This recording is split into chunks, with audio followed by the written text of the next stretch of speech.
So, Den is first up. Are you ready? Sure. Den is a IT security consultant, but really, he's a historian in disguise. And no. No historian would ever wear a shirt like that. So it's a beautiful disguise. It's a beautiful disguise. And so Den has due to kind of develop this interest in history, maybe particularly in your area, about 2 or 3 years ago. Is this kind of Yeah, I went on a fool's errand to correct the internet.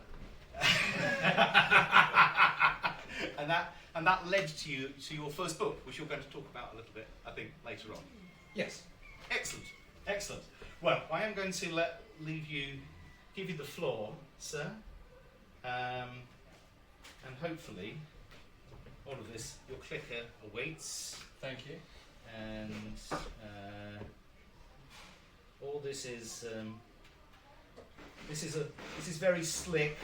This will end up on the cutting room floor, won't it, Steph? Absolutely, yeah. Right. Mostly. No idea. It'll be fine. But it will work for the blooper reel, won't it? Yeah. The blooper reel is going to be longer than the evening itself, I think.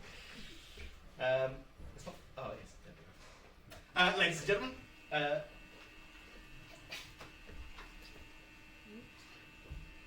will stop in a bit.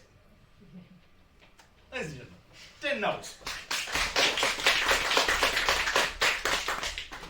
Okay, so I'm going to be covering the development of signal intelligence through the perspective of the thermionic valve. Sounds a little dry, but it's a little bit more interesting than that. So you're fine. So the 5th of June 1944, Dwight Eisenhower, the Supreme Commander of the Allied Forces, gathers his generals. It's the early hours of the morning, so around midnight, and he's there to make a decision. And that decision is whether he should launch Operation Overlord. He's very aware that this is the biggest amphibian operation that's ever existed, land, sea and air. So he's got a region of 150,000 troops, 23,000 paratroopers, 10,000 aircraft, 7,000 boats. And the scale of this was enormous. So on the south of England, there were probably about 1.5 million American troops stationed. And there are a number of factors that fed into this decision. The conditions had to be just right.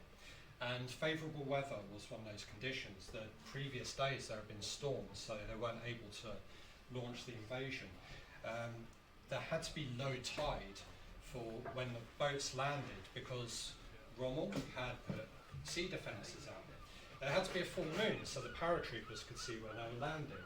And obviously the operational readiness was a factor in it. Were the boats refuelled? Were they ready to go?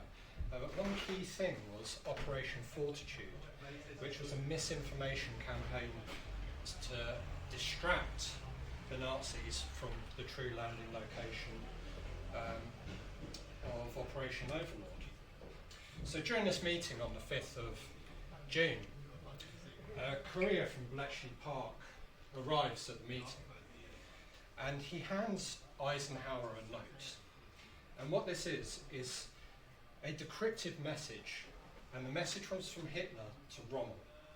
And it was instructions not to move the tank divisions from Calais to Normandy, because he believed, based on the Allied misinformation, that the true invasion would be at Calais and Normandy was a distraction. So Eisenhower reads this, and he's not allowed to tell the other generals in the room what is contained on that note. So he folds it up, hands it back to the courier, and gives the instruction, we go tomorrow. So how is it the Allies were able to intercept Nazi high command messages? This wasn't Enigma, this was something else. What technology did Bletchley Park have to decrypt this? And what made it so secret that he couldn't tell his own generals? And to kind of understand this story, we need to go back 41 years. And an unlikely conflict between a famous stage magician and the father of radio. So this is the climax of a conflict between Neville Maskelyne, a famous magician, and he's famous for a number of reasons. So his father founded the Magic Circle. He invented the paid toilet lock, the spend a penny lock. He invented the illusion of levitation, which really took off.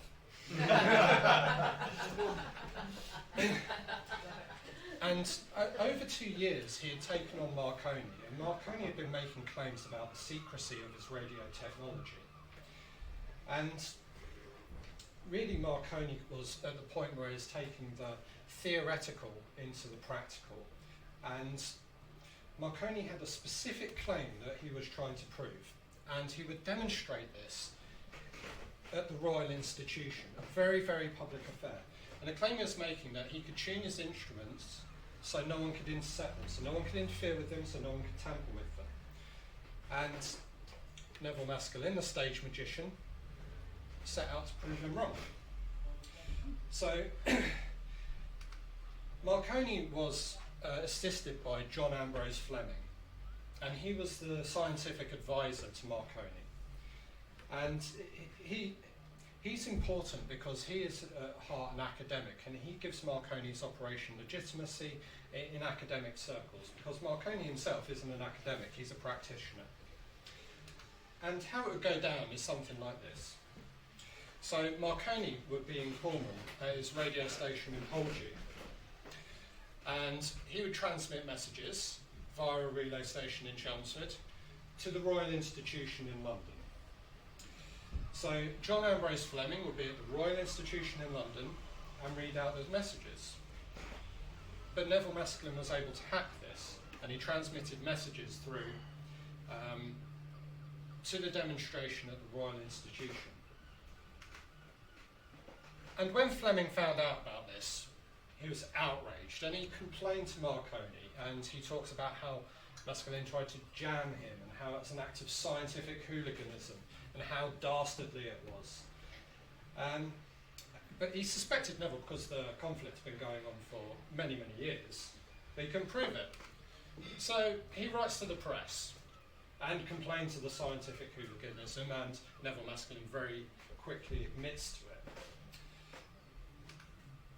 But this exchange between Maskelyne and Fleming didn't come off very well from it. His academic reputation was left in tatters. And really, what this meant for Fleming is he was no longer useful to Marconi as the credible figure in academia. And in a mic drop moment, Neville ends the discussion with, "I must decline, sir, to prolong a discussion wherein I'm confronted with such a hopeless tangle of self-contradiction," which I should probably know has now become my email signature.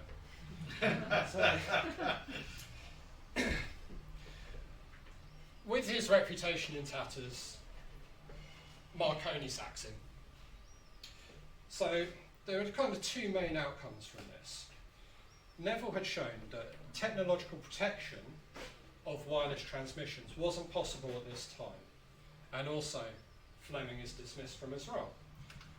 So this leaves Fleming kicking around. He's got a little bit of time to fill. And what he does over the next few months is cement his reputation in history. So he goes back to his position as the kind of chair of electronics at the University College in London, and he comes up with an invention. And the invention is the thermionic valve. Now Fleming's very uniquely placed to have come up with this invention because he previously consulted for Edison. And the thermionic valve is almost like a one-way diode or a gate, and it is the very first electronic component. And this invention earned Fleming the title the father of electronics. So there was an immediate impact to the valve for radio technology, and this caused Marconi to actually hire him back and take on the patent under the Marconi Company. And what this enabled was signal amplification. allowing more longer distance transmissions, and also it benefited cable telegraphy because they're able to boost signals and remove some of the intermediate relay stations. And this was the transition point where radios less resembled lab equipment and became commercial devices, so the military became very interested in them. And also there were kind of other things like the conversion of AC to DC, which enabled other radio functionality and that sort of stuff. So this is kind of really driving radio technology. And there's another invention that is of interest as we're going towards the world wars, and that's the Bellini-Tosi device. And this will become more relevant as we go towards World War I. And this is a radio direction finder. And Marconi saw this and was suitably impressed, and he acquired the patent in 1912. But this device was using traditional technology, but he supplemented it with the thermionic valve, and it became a portable, credible device to be deployable in kind of a wartime context. So now we move on to 1914, where we go into the Great War and the emergence of Room 40. And the events here would be the template of how Bletchley Park would be set up in World War II. Lovely noise.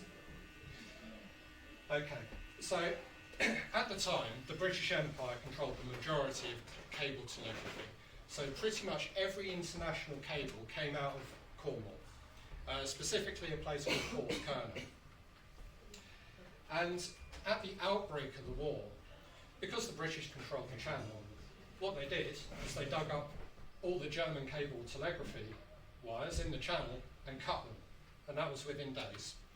And the ship that did that was operated by the post office. But this forced the Germans to use wireless technology for all their military communications, and this left them vulnerable for their messages to be intercepted. And the intelligence network that was created during World War I had three main components. So you had the General Post Office, the GPO. They owned the cable telegraphy network, and they cut their lines in the English Channel.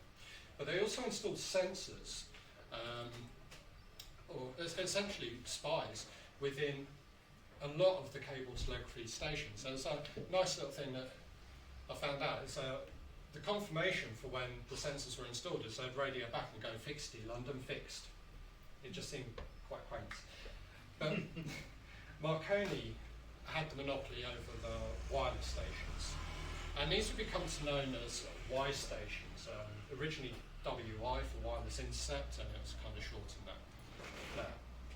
But Marconi made other significant contributions to kind of military intelligence and that sort of stuff, obviously being a manufacturer of valves, increasing the sensitivity of the receivers and all that good stuff. But he used his training schools to train radio operators for the war effort, and the amount of radio operators he trained was in the thousands. And Marconi engineers were seconded into the military, into kind of military intelligence roles, and many of them received awards for their effort during the war. Namely, some of the radio direction finding, can't remember the guy's name, but he was commended. But they would intercept all the messages and pass them through to Room 40. And Room 40 decrypted the intercepted messages. Now, Room 40, because the types of encryption that were in use, these are hand methods of encryption, so there's no mechanics involved. People would use code books, ciphers, and that sort of thing. And Room 40 was set up at the kind of military headquarters in Whitehall, and it was a ragtag bunch of crossword solvers, linguists, academics, anyone who was kind of interested in puzzles, and that all had a bit of military oversight. And they were kind of, with the hand ciphers, you had code books and things like that, so some of these were intercepted, and there was a slightly interesting Russian method of this. So they used a very complicated version of a Vignere cipher, which is an alphabetic cipher where you cycle through different alphabets while you're decoding messages. It was so complicated that people who are trying to receive it couldn't actually decrypt it.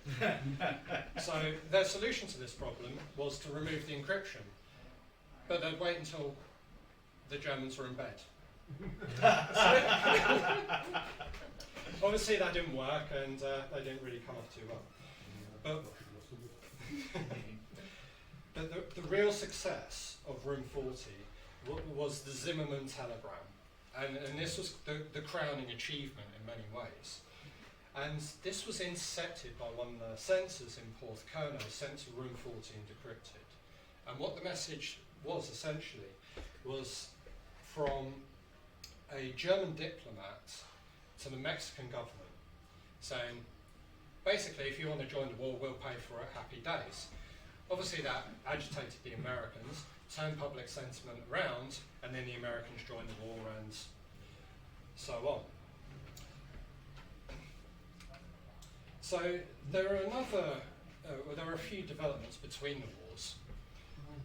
Obviously hand ciphers became a little bit, the utility of them was shown to be ineffective. So we start to see the emergence of machines to encipher messages. And 1918 is when we see the first patent for the Enigma device. Now, it was released as a commercial product in the 20s, so the British had actually seen it well before the war. And the British had rejected Enigma for two reasons. Firstly, because they perceived weaknesses in the device, they thought it could be broken. And secondly, it was the keyboard layout format. So rather than the QWERTY format, they had the QWERTY format, which was favoured by Europeans. An interesting note, the first commercial typewriter with the QWERTY format that was sold in the UK was invented by Neville Maskelyne, the hacker of Marconi. So Marconi in 1922 presages radar as well, and this is really kind of based on what he found out with the Bellini-Tosi device, which was became known as the Marconi-Bellini-Tosi device, and the radio direction finding. And he basically describes radar as it would be invented over a decade later. So you send out radio signals, they're received, and you're able to determine if there's a large metal object there. And he also did something else quite interesting in 1922. So the BBC was formed, and the first transmission from the BBC was from Marconi House. And that was operated by Marconi Company until it was handed over to the BBC. And this became a kind of vital communication technology during World War II, notifying of air raids and that sort of stuff. But valve technology was fundamental because it made radio technology more accessible, more producible, more commercial, and it also increased the sensitivity, the strength of the transmissions, and just made it viable. Now, in 1937, Marconi died, but the work he did kind of set out a lot of the infrastructure and kind of really set the scene for signal intelligence. Now, it might have been a bit awkward had he lived past 1937, because in 1922 he had joined Mussolini's fascist party.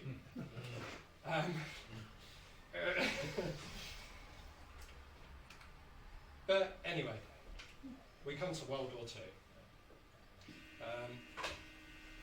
If you fiddle with the jack on the other side, that might help, but probably won't. Okay. So it'll go any second now. Yep. Okay. So, having seen the benefits of Room 40 in World War I, right at the start of the war, Bletchley Park is set up. It was purchased by, I think, MI6 a couple of years before, but straight away they're putting people in there. And this is really kind of where valve technology would start to become revolutionary. But there was kind of another application of the valve before it really became prominent in Bletchley Park, and that was in the Battle of Britain. So, prior to the war, the British had kind of realised they were vulnerable to air attack. So I think it was in 1935, radar technology was invented by Robert Watson Watts. And in 1936, they started to build a network called the Chain Home Network. And this was the radio network, the radar technology Marconi described, and it was coming in a full sort of form. By the end of the war, I mean, obviously the whole coast was covered, and then that would be repurposed later on and reused during the Cold War. So it's probably worth noting as well that British valves during this time were far more sensitive than German valves, so we were able to detect radio signals as far away as Russia. So we're able to intercept from England stuff that's happening on the German front in Russia. So the effectiveness of this technology was massive, so we were able to detect German planes coming over 15 to 20 minutes before they hit the coast, so we were able to scramble fighters and intercept them, and it tripled the effectiveness of the RAF, and that was very significant. But in 1941, the British started to see a new type of signal, and they called this signal tunning. But this was something very different from the previous Morse code signals or the Enigma signals that we'd seen. And this was previously unknown to the Allies. It was far more complex than Enigma, and it was far more modern as well. So if we consider Enigma had sort of 5 to 7 wheels that dealt with encoding secure transmissions, this had 12 wheels. Enigma at the kind of outbreak of the war was sort of data technology. You needed 3 operators at each end to use it. Lorenz was different.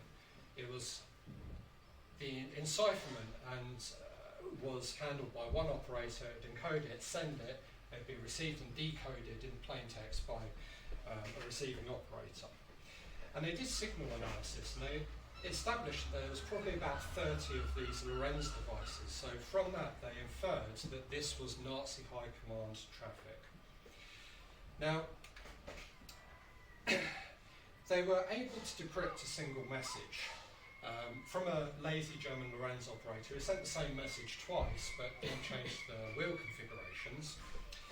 And the message was slightly misaligned, so a chap called John Tiltman was able to decrypt the message. And it took him several weeks, so by the time he decrypted it, the message was pointless, but he proved a method. But he couldn't take it any further than that.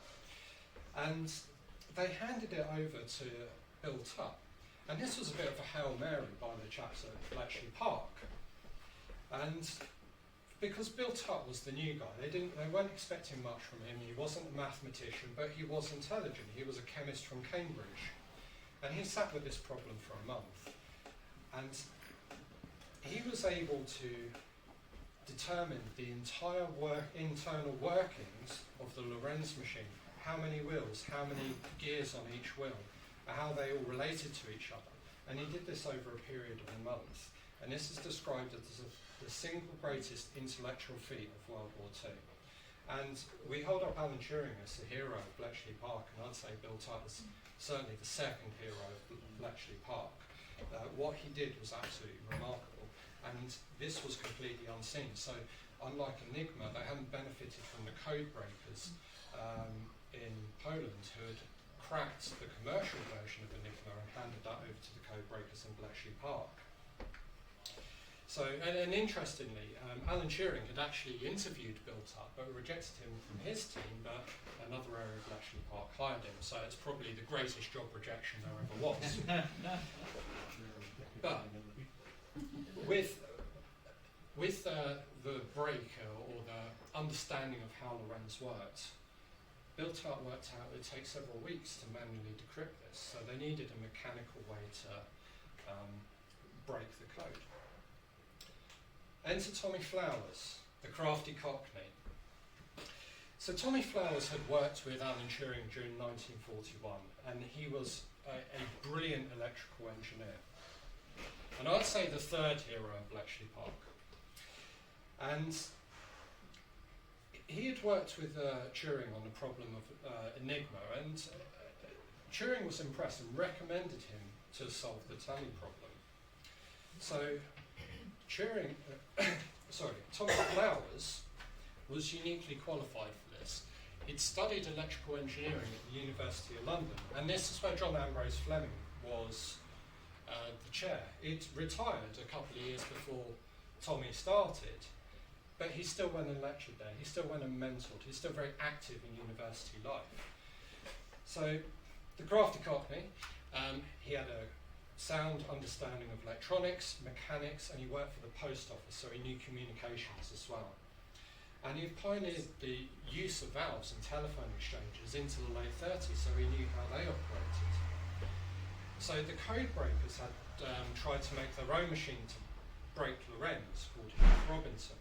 So Tommy takes one look at it and goes, this will never work, because they're using the same rotary technology that was used in the bomb. He knew that the friction of the rotors would never be quick enough to do that. So he wasn't impressed and proposed a different solution.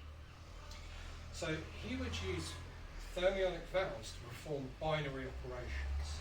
So if you're into binary arithmetic, exclusive OR is the operation we're talking about. And what he proposed was to simulate the Lorenz wheel positions electronically. And he'd process there's a key string. So when you're encrypting, you have the plain text, you have the key string, you do your binary arithmetic on it, and then you have the ciphertext, which is sent. You then do the binary operation again with the key string, and then you get your plain text. So what he proposed was using somewhere in the region of 1,500 thermionic valves. The Codebreakers at Bletchley Park, they thought his idea was novel, so they said thanks but no thanks, this isn't going to work, this technology is too unreliable.